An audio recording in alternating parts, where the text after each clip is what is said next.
Hello everyone, स्वागत है एक बार फिर से आपके अपने यूट्यूब चैनल स्टेट पीसीएस सब में। हम सॉल्व कर रहे हैं यूपी पीसीएस प्रीलिम्स परीक्षा के लिए संस्कृति आईएएस द्वारा संचालित टेस्ट सीरीज। आज ही हमारा तीसरा टेस्ट है। इसके पहले हमने 2 टेस्ट सॉल्व कर लिए हैं और दोनों टेस्ट की वीडियो चैनल पे अपलोड है। इनका पीडीएफ हमारे टेलीग्राम चैनल पे अपलोड है। तो अभी तक अगर आपने वो वीडियो नहीं देखे हैं तो चैनल पर अपलोड है, आप लोग जाके देख सकते हैं। साथ ही वीडियो को लाइक और शेयर करना ना भूलिएगा और चैनल पर यदि नए हैं तो चैनल को प्लीज़ सब्सक्राइब कर लीजिए। और ये पीडीएफ जो है ये हमारे टेलीग्राम चैनल पे अपलोड होता है। तो अगर अभी तक आपने टेलीग्राम चैनल ज्वाइन नहीं किया है तो इस वीडियो के डिस्क्रिप्शन बॉक्स में हमने टेलीग्राम लिंक दिया हुआ है, वहाँ से आप टेलीग्राम चैनल ज्वाइन कर सकते हैं। तो जैसा कि आप लोगों को पता होगा कि कुछ थोड़ा बहुत चेंजेज हो गया यूपी पीसीएस प्रीलिम्स में, कि अब आ रही है न्यूज़ कि 2 दिन में कराया जाएगा एग्ज़ाम। जब एग्ज़ाम 2 से 3 दिन में होता है तो नॉर्मलाइजेशन का इशू हो जाता है। इसकी वजह से बहुत ज़्यादा नेगेटिव इफ़ेक्ट पड़ता है पढ़ने वाले बच्चों पर। तो अब आयोग ने अपना डिसीजन ले लिया, तो उसके बिहाफ पे तो कुछ नहीं कहा जा सकता, बट उनको लग रहा है कि परीक्षार्थियों की संख्या ज़्यादा है तो ऐसा किया जा सकता है। बट इतना भी ज़्यादा नहीं थी, 5-6 लाख बच्चे थे, आराम से पेपर करवाया जा सकता था। आरओ का हुआ भी था, बस लीक ना हुआ होता तो एक ही दिन में पेपर हो रहा था, जिसमें कि 10 लाख तक के फॉर्म पड़े हैं। बट कोई नहीं, 2 दिन में होगा। लेकिन एक बात हमेशा ध्यान रखिए कि ये जो लास्ट मोमेंट पे ये चेंज हुआ है, ये सब होता रहता है। और आप लोग प्लीज़ अपनी तैयारी पर फोकस करिए बिल्कुल, क्योंकि 2 दिन में हो, 3 दिन में हो, 4 दिन में, जितने भी दिन में पेपर हो, आपकी तैयारी होनी चाहिए। आपको पेपर सॉल्व करना है, बाकी कुछ नहीं। तो ज़्यादा इधर उधर की बातें मत सोचिए, जो होगा सबके लिए होगा। तो पढ़ाई को ध्यान में रखते हुए पढ़ाई करते रहिए। तो चलिए आगे बढ़ते हैं और सॉल्व करते हैं अपना ये टेस्ट सीरीज। तो यहाँ पे पहला जो प्रश्न है वह है कि भारतीय संविधान के निम्नलिखित में से किस अनुच्छेद में निर्वाचनों के अधीक्षण, निदेशन और नियंत्रण के लिए निर्वाचन आयोग का प्रावधान किया गया है? अनुच्छेद 320, अनुच्छेद 322, अनुच्छेद 324 या फिर अनुच्छेद 326। तो यह जो प्रावधान है यह किया गया है अनुच्छेद 324 में। ऑप्शन सी यहाँ पे सही आंसर हो जाएगा। नेक्स्ट प्रश्न है, संविधान संशोधन विधेयक के संदर्भ में निम्नलिखित कथनों पर विचार कीजिए। पहला कथन है, इसे केवल लोकसभा में प्रस्तुत किया जाता है। दूसरा है, इसे संसद के दोनों सदनों द्वारा पारित किया जाना अनिवार्य है। तीसरा है, विधेयक पर मतभेद की स्थिति में संयुक्त बैठक का प्रावधान है। तो यहाँ पे पूछा गया है कौन सा कथन सही है। तो यहाँ पे जो कथन सही है वह है केवल 2, ऑप्शन बी यहाँ पे सही आंसर हो जाएगा। पहला जो है इसलिए सही नहीं होगा क्योंकि संविधान संशोधन विधेयक है, ये धन विधेयक नहीं है कि केवल लोकसभा में ही प्रस्तुत किया जा सकता है, ये राज्यसभा में भी प्रस्तुत किया जा सकता है। तो यहाँ पे पहला इसलिए गलत हो जाएगा। और तीसरा जो गलत है वह है कि विधेयक पर मतभेद की स्थिति में संयुक्त बैठक का प्रावधान है। तो एक बात याद रखिएगा, संयुक्त बैठक का जो प्रावधान है वो केवल साधारण विधेयक के लिए है, ना ही आपके संविधान संशोधन विधेयक के लिए है और ना ही धन विधेयक के लिए। तो इसलिए तीसरा भी गलत हो जाएगा। तो ऑप्शन बी यहाँ पे सही आंसर होगा। नेक्स्ट प्रश्न है, भारतीय संविधान की प्रस्तावना में निम्नलिखित में से किस स्वतंत्रता का उल्लेख नहीं किया गया है? धर्म, अभिव्यक्ति, प्रतिष्ठा या फिर विश्वास। तो यहाँ पे किस स्वतंत्रता का उल्लेख नहीं किया गया है? तो प्रतिष्ठा जो है ये इस प्रकार की कोई स्वतंत्रता का उल्लेख नहीं है। तो ऑप्शन सी यहाँ पे सही आंसर हो जाएगा। नेक्स्ट प्रश्न है, निम्नलिखित युग्मों पर विचार कीजिए। एक तरफ अनुच्छेद है, दूसरी तरफ उपबंध दिया हुआ है। तो अनुच्छेद 19(1) संगम या संघ बनाने का अधिकार। अनुच्छेद 19(1) भारत के राज्य क्षेत्र में सर्वत्र आबाद संचरण का अधिकार। अनुच्छेद 19(1) भारत के राज्य क्षेत्र में किसी भाग में निवास करने का अधिकार। या फिर अनुच्छेद 19(1) कोई वृत्त, व्यापार या कारोबार करने का अधिकार।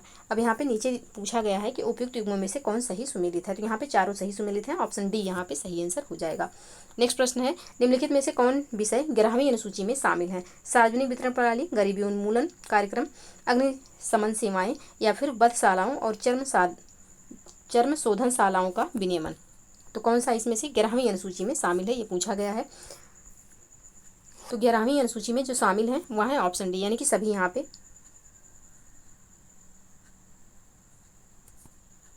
सॉरी ऑप्शन डी नहीं होगा, यहाँ पे ऑप्शन ए हो जाएगा। पहला एवं दूसरा यहाँ पे शामिल है, ऑप्शन ए इसका सही आंसर होगा। अब देख लेते हैं कि पहले एवं दूसरे में क्या प्रावधान है। तो सार्वजनिक वितरण प्रणाली और गरीबी उन्मूलन जो है यह 11वीं अनुसूची में शामिल है। तो इसका सही आंसर हो जाएगा ऑप्शन ए। नेक्स्ट प्रश्न है,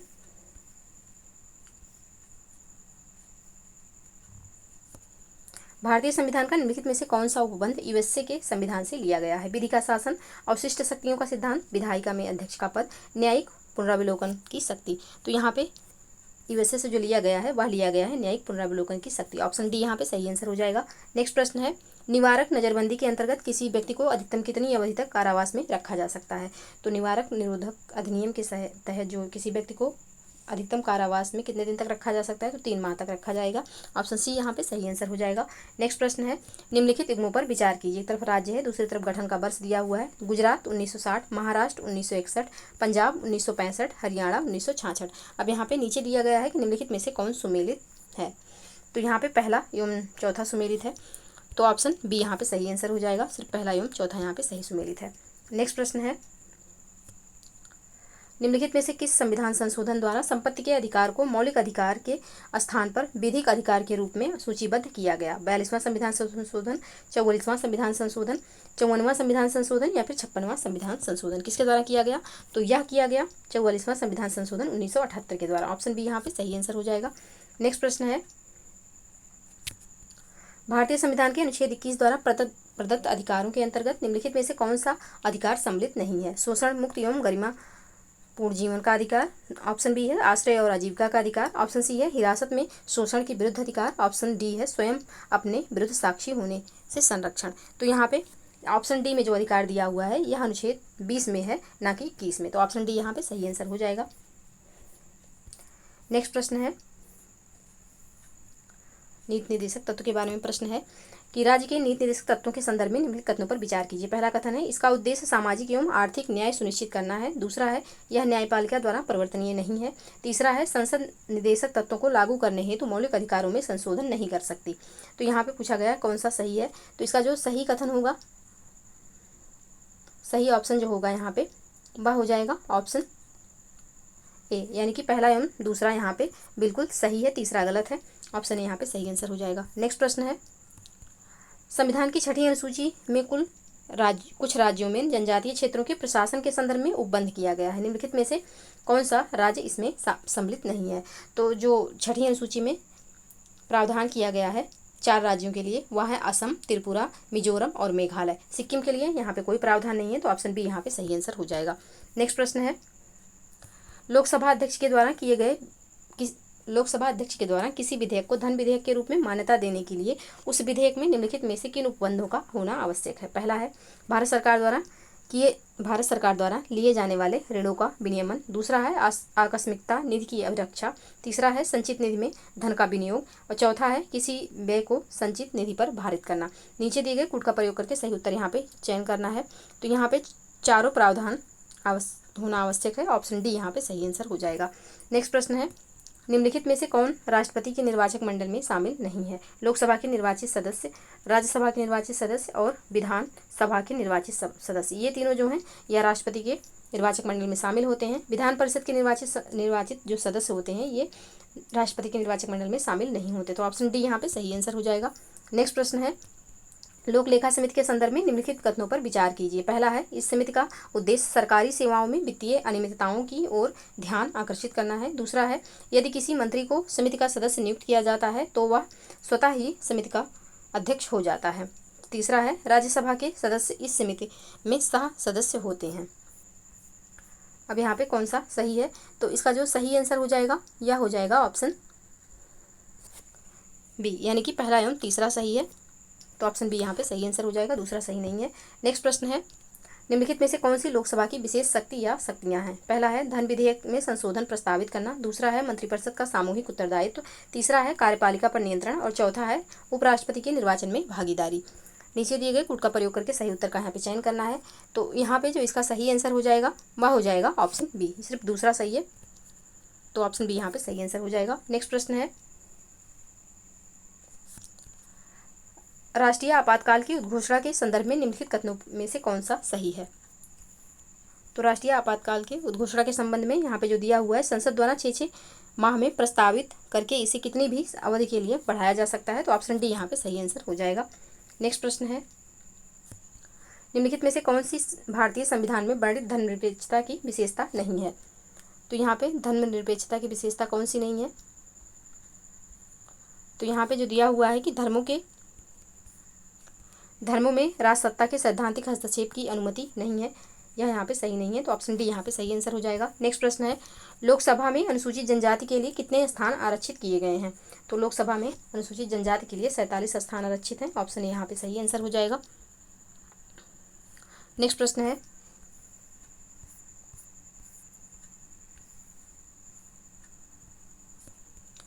निम्नलिखित में से किन संवैधानिक उपबंधों में संशोधन साधारण बहुमत से किया जा सकता है? पहला है नए राज्यों का प्रवेश और गठन, दूसरा है जनजातीय क्षेत्रों का प्रशासन, तीसरा है 7वीं अनुसूची में प्रस्तुत विषय, और चौथा है विधान परिषदों का सृजन। तो इसका जो सही आंसर होगा यह हो जाएगा ऑप्शन सी, यानी कि सिर्फ यहाँ पे जो तीसरा दिया हुआ है इसमें नहीं किया जा सकता साधारण बहुमत से संशोधन, बाकी पहला, दूसरा एवं चौथा में किया जा सकता है। तो इसका जो सही आंसर हो जाएगा वह हो जाएगा ऑप्शन सी। नेक्स्ट प्रश्न है, राष्ट्रपति फखरुद्दीन अली अहमद की मृत्यु के पश्चात निम्नलिखित में से किसने कार्यवाहक राष्ट्रपति के रूप में दायित्वों का निर्वहन किया था? तो बीडी जत्ती ने किया था, ऑप्शन ए यहाँ पे सही आंसर हो जाएगा। नेक्स्ट प्रश्न है, निम्नलिखित में से कौन सा संघ सूची का विषय नहीं है? समाचार पत्र, बैंकिंग, प्रतिरक्षा, डाक और तार। तो यहाँ पे संघ सूची का जो विषय नहीं है वह है समाचार पत्र, ऑप्शन ए यहाँ पे सही आंसर हो जाएगा। नेक्स्ट प्रश्न है, निम्नलिखित में से किन आधारों पर सरकार द्वारा धार्मिक स्वतंत्रता को प्रतिबंधित किया जा सकता है? लोक व्यवस्था, सामाजिक समरसता, स्वास्थ्य या फिर नैतिकता। तो यहाँ पे सही आंसर बताना है, तो इसका जो सही आंसर हो जाएगा लोक व्यवस्था, स्वास्थ्य और नैतिकता के आधार पर सरकार द्वारा धार्मिक स्वतंत्रता को प्रतिबंधित किया जा सकता है। तो इसका जो सही आंसर हो जाएगा यह हो जाएगा ऑप्शन सी, यानी कि 1, 3 और 4। नेक्स्ट प्रश्न है, निम्नलिखित में से कौन सा अधिकार भारतीय नागरिकों के साथ गैर नागरिकों को भी प्राप्त है? तो यहाँ पे इसका जो सही आंसर हो जाएगा यह हो जाएगा ऑप्शन ए, विधि के समक्ष समता जो है यह भारतीय नागरिकों के साथ साथ गैर नागरिकों को भी प्राप्त है, तो ऑप्शन ए यहाँ पे सही आंसर होगा। नेक्स्ट प्रश्न है, नीचे 2 कथन दिए गए हैं, एक को अभिकथन ए तथा दूसरे को कारण आर कहा गया है। अभिकथन है कि सर्वोच्च न्यायालय नागरिकों को मौलिक अधिकारों का संरक्षक है, नागरिकों के मौलिक अधिकारों का संरक्षक है। दूसरा जो कारण है, सर्वोच्च न्यायालय किसी कानून को गैर संवैधानिक घोषित कर उसे लागू होने से रोक सकता है। तो यहाँ पे कौन सा इसका सही आंसर हो जाएगा? तो इसका जो सही आंसर होगा यह हो जाएगा ऑप्शन ए, यानी कि कथन और कारण दोनों सही, व्याख्या भी कर रहा है, तो ऑप्शन यहाँ पे सही आंसर हो जाएगा। नेक्स्ट प्रश्न है,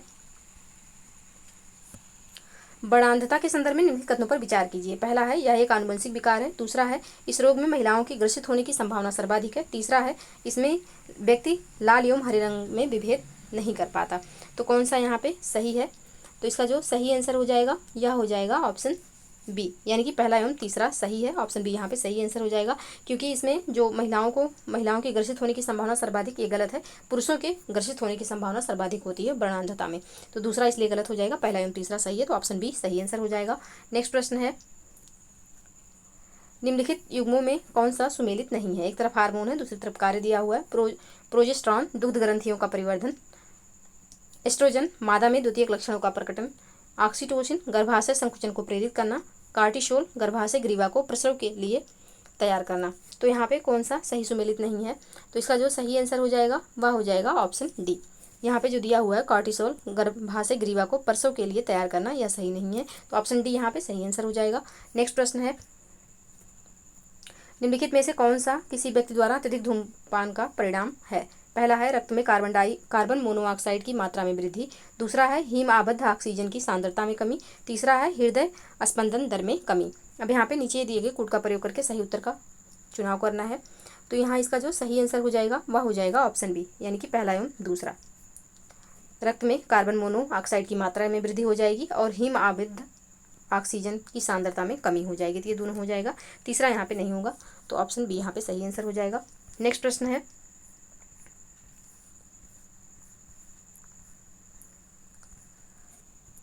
पेनिसिलिन यानी कि प्रतिजैविक की खोज निम्नलिखित में से किसके द्वारा की गई? तो यह जो खोज है यह अलेक्जेंडर फ्लेमिंग के द्वारा की गई, ऑप्शन यहाँ पे सही आंसर हो जाएगा। नेक्स्ट प्रश्न है, मानव मस्तिष्क का निम्नलिखित में से कौन सा भाग शरीर के तापमान पर नियंत्रण करता है?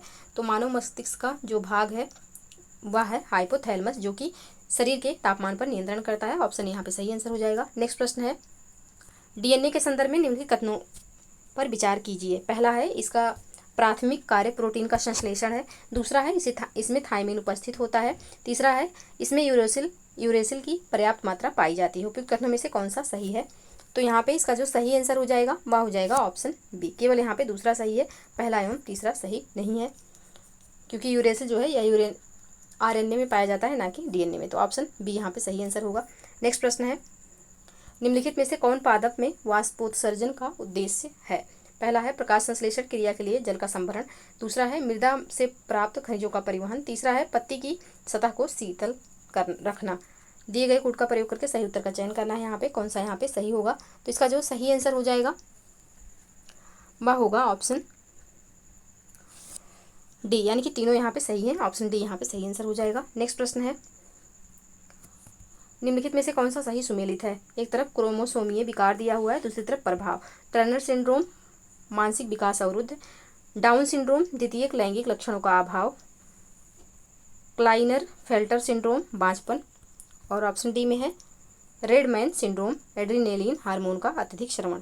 तो यहाँ पे कौन सा सही सुमेलित है? तो इसका जो सही आंसर हो जाएगा वह हो जाएगा ऑप्शन सी, यानी कि क्लाइन फेल्टर जो यहाँ पे सिंड्रोम दिया हुआ है इससे बांझपन होता है। तो ऑप्शन सी यहाँ पे सही आंसर हो जाएगा। नेक्स्ट प्रश्न है, परागकणों के संदर्भ में निम्नलिखित कथनों पर विचार कीजिए। पहला है इनकी आंतरिक भित्ति सेलुलोज एवं पेक्टिन से निर्मित होती है, दूसरा है इनका जीवन तापमान तथा आर्द्रता पर निर्भर करता है, तीसरा है यह मनुष्य में एलर्जी एवं श्वसनी विकार उत्पन्न करते हैं। अब उपयुक्त में से कौन सा कथन सही है? तो इसका जो सही आंसर हो जाएगा यह हो जाएगा ऑप्शन डी, यानी कि तीनों कथन सही हैं। ऑप्शन डी बिल्कुल सही आंसर होगा। नेक्स्ट प्रश्न है, निम्नलिखित में से कौन सा एंजाइम लार में उपस्थित होता है? तो लार में उपस्थित होता है कौन सा एंजाइम? तो सॉरी, उपस्थित नहीं पूछा है, अनुपस्थित पूछा है। तो कौन सा अनुपस्थित होता है? तो एमाइलेज, टाइलिन और लाइसोजाइम ये तीनों लार में पाए जाते हैं, माल्टोस नहीं पाया जाता। तो ऑप्शन डी यहाँ पे सही आंसर हो जाएगा, यानी कि ऑप्शन डी सही आंसर होगा। नेक्स्ट प्रश्न है, कथन कारण से संबंधित है। तो कथन है कि ए बी रक्त समूह के व्यक्ति सार्वभौमिक प्राप्तकर्ता होते हैं। कारण है कि ए बी रक्त समूह में एंटीजन अनुपस्थित होता है। नीचे दिए गए कोड का प्रयोग करके सही उत्तर का यहाँ पे चुनाव करना है, कौन सा सही है। तो इसका जो सही आंसर हो जाएगा यह हो जाएगा ऑप्शन सी, यानी कि ए सही है परंतु आर गलत है। ऑप्शन सी यहाँ पे सही आंसर होगा। नेक्स्ट प्रश्न है, सूची 1 को सूची 2 से यहाँ पे सुमेलित करना है और नीचे दिए गए कोड का प्रयोग करके सही उत्तर देना है। एक तरफ विकार दिया हुआ है और दूसरी तरफ है प्रभावित अंग। तो पीलिया है, पोलियो, डायरिया और मधुमेह। तो मधुमेह किससे होता है? तो सबसे पहले अग्न्याशय हो गया, डायरिया हो गया तो आंत को प्रभावित करता है, और पीलिया जो है या यकृत को प्रभावित करता है, और पोलियो जो है यह तंत्रिका तंत्र को प्रभावित करता है। तो इसका जो सही कोड हो जाएगा यह हो जाएगा ऑप्शन ए। ऑप्शन ए में दिया हुआ है 1 2 3 4 सीक्वेंस से ही दिया हुआ है, तो ऑप्शन यहाँ पे सही आंसर हो जाएगा। नेक्स्ट प्रश्न है, निम्नलिखित में से कौन प्रोटोजोआ जनित रोग है? इसमें से कौन प्रोटोजोआ जनित रोग है? तो कालाजार जो है या प्रोटोजोआ जनित रोग है। ऑप्शन ए यहाँ पे सही आंसर हो जाएगा। नेक्स्ट प्रश्न है,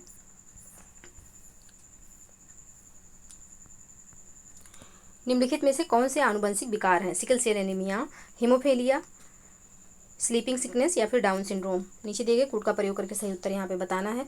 तो इसका जो सही आंसर होगा यह हो जाएगा ऑप्शन सी, यानी कि स्लीपिंग सिकनेस जो है यह टीसी नामक मक्खी के काटने से होता है। ये आनुवंशिक विकार नहीं है। बाकी सिकल सेल एनीमिया, हीमोफीलिया और डाउन सिंड्रोम ये जो तीनों हैं ये आनुवंशिक विकार हैं। तो ऑप्शन सी यहाँ पे सही आंसर हो जाएगा। नेक्स्ट प्रश्न है, जीव विज्ञान की निम्नलिखित में से किस शाखा के अंतर्गत कोशिकाओं का अध्ययन किया जाता है? तो जीव विज्ञान की जो शाखा है उसका नाम है साइटोलॉजी, इसके अंतर्गत कोशिकाओं का अध्ययन किया जाता है। तो ऑप्शन यहाँ पे सही आंसर हो जाएगा। नेक्स्ट प्रश्न है, पादपों में लघु बीजाणुधानी यानी कि माइक्रोस्पोरोरांजिया की संरचना के संदर्भ में निम्नलिखित कथनों पर विचार कीजिए।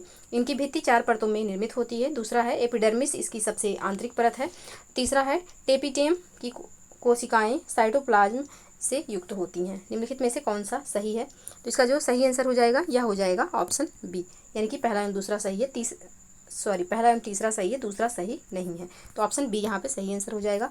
नेक्स्ट प्रश्न है, बहुराष्ट्रीय कंपनियों द्वारा संबंधित राष्ट्र के अनुमोदन के बिना जैव संसाधनों का उपयोग निम्नलिखित में से क्या कहलाता है?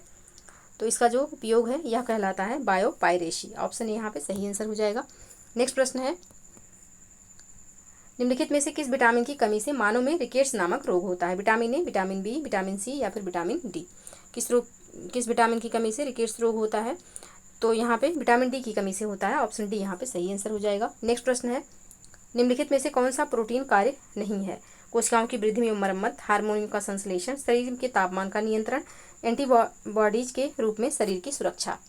तो कौन सा इसमें से प्रोटीन का कार्य नहीं है? तो शरीर के ताप का नियंत्रण जो है यह प्रोटीन का कार्य नहीं है। ऑप्शन सी यहाँ पे सही आंसर हो जाएगा।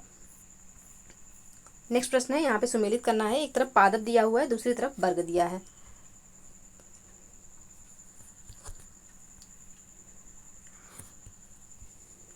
तो क्लेमाइडोमोनास दिया हुआ है जो कि शैवाल है। स्फेगनम जो है यह मांस है, और स्लेजिनेला जो है यह टेरिडोफाइट है, और साइकस जो है यह जिम्नोस्पर्म है। तो इस यहाँ पे 1 2 3 4 इसका सही कूट होगा। तो 1 2 3 4 ऑप्शन सी में है। ऑप्शन सी इसका सही आंसर हो जाएगा। नेक्स्ट प्रश्न है, निम्नलिखित कथनों में से कौन सा सही नहीं है? इसमें से कौन सा सही नहीं है? तो फाइब्रिनोजन नामक प्रोटीन प्लाज्मा में पाई जाती है, बिल्कुल सही है। लाल रक्त कणिकाओं का विनाश प्लीहा में होता है, ये भी सही है। वयस्क अवस्था में लाल रक्त कणिकाएं अस्थिमज्जा में निर्मित होती हैं, ये भी सही है। यहाँ पे ऑप्शन डी में जो दिया हुआ है कि ल्यूकोसाइट में हीमोग्लोबिन पर्याप्त मात्रा में उपस्थित होता है, यह सही नहीं है। तो ऑप्शन डी इसका सही आंसर हो जाएगा। नेक्स्ट प्रश्न है, निम्नलिखित में से किस रोग की पुष्टि के लिए मेंटोक्स परीक्षण किया जाता है? तो मेंटोक्स परीक्षण जो है यह किस रोग की पुष्टि के लिए होता है? या तपेदिक यानी कि ट्यूबरकुलोसिस टीबी के लिए होता है। ऑप्शन बी यहाँ पे सही आंसर हो जाएगा। नेक्स्ट प्रश्न है, मनुष्य के पैर की निम्नलिखित अस्थियों को उनकी अवस्थिति के आधार पर ऊपर से नीचे के क्रम में व्यवस्थित कीजिए तथा नीचे दिए गए कोड का प्रयोग करके सही उत्तर चुनिए। इलियम, फिबुला, फ्लेंजेज या फिर फीमर। तो यहाँ पे इनको व्यवस्थित करना है। तो इसका जो सही आंसर हो जाएगा, यहाँ पे पहले आएगा इलियम, फिर होगा फीमर, और फिर होगा फिबुला, और फिर होगा फ्लेंजेज। तो इसका जो सही कूट होगा यह हो जाएगा ऑप्शन बी। नेक्स्ट प्रश्न है, निम्नलिखित में से किसने कोशिका सिद्धांत का प्रतिपादन किया? तो कोशिका सिद्धांत का जो प्रतिपादन किया गया यह स्लाइडन एवं स्वान के द्वारा किया गया। ऑप्शन बी यहाँ पे सही आंसर हो जाएगा। नेक्स्ट प्रश्न है,